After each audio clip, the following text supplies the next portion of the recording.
Yes, I know. I took an extra day off.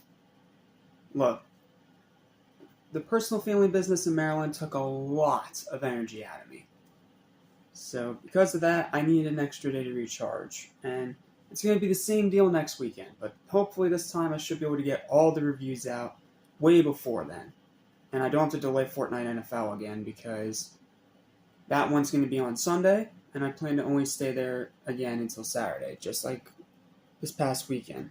So, with all that said, what's up? Go to animation, including live action every once in a while, and welcome to my day one late review of Saw 4. Yep, we're on the fourth one already. In fact, we have to review 3 of them today, because since I took the day off, I also need to do all the uploads of yesterday and the one scheduled for today, as well as this one. It's even later, because it was meant to be filmed and put out the same time as I put out that huge slew of videos from Friday morning. So, because of that, we are going to start with Saw 4, and then we will do one of the Dragon Ball Z sagas, and then Saw 5, and then the other Dragon Ball Z saga we have to review today, and Saw 6. Saw 6 will be the last review of the day. According to the schedule, after that I will be caught up, and then after that it will be 2 videos a day, unless said otherwise. Aside from the 28th, because 28th is going to be unbelievably freaking busy, so... But that's not the point. Point is, right now we need to talk about Saw 4. And I'm going to say it right now, 4 is pretty disappointing. I don't think it's a bad movie. In fact, I still think it's a decent movie, and I do think it is better than the first movie still. The first movie is still the weakest of the series thus far that I've seen out of these 4.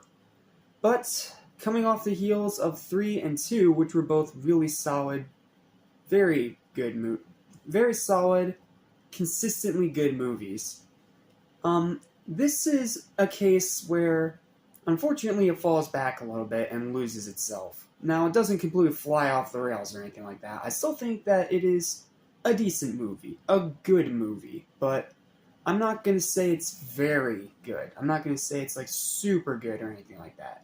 It is just good. At best, it's decent. So, with all that said, here's my written review. Enjoy. Good story, excellent kills, decent writing, a brutal ending, decent pacing, some really good practical effects, creative traps, and decent entertainment value. However, there's still a number of issues. The final act twist is recycled from the second one, the cop plot is still ungodly boring, the overarching plot is getting more confusing than it's ever been, some scenes are just straight up filler and completely add nothing to the story whatsoever. And no, don't say, that's because some of them take place in the next movie. No, there are scenes in this movie that don't even take place in the next movie and therefore have no purpose whatsoever. The editing is just okay. It's better, but it's just fine and nothing more. And the CGI blood is horrendous. This is the first movie of the franchise to use CGI blood, to conserve budget, but it looks bad. It looks terrible. It looks like those crappy, direct-to-DVD CGI blood horror films that you see. Like the really, really low-budget, so-bad it's good kind of ones. Like Thanksgiving or friggin', what was the other one? Sharktopus or Sand Sharks, Stupid direct-to-DVD crap like that. And considering that there were practical effects and practical blood for the first 3, this is a huge downgrade. But some people prefer it. I don't know. Who cares? It's just my insignificant personal opinion.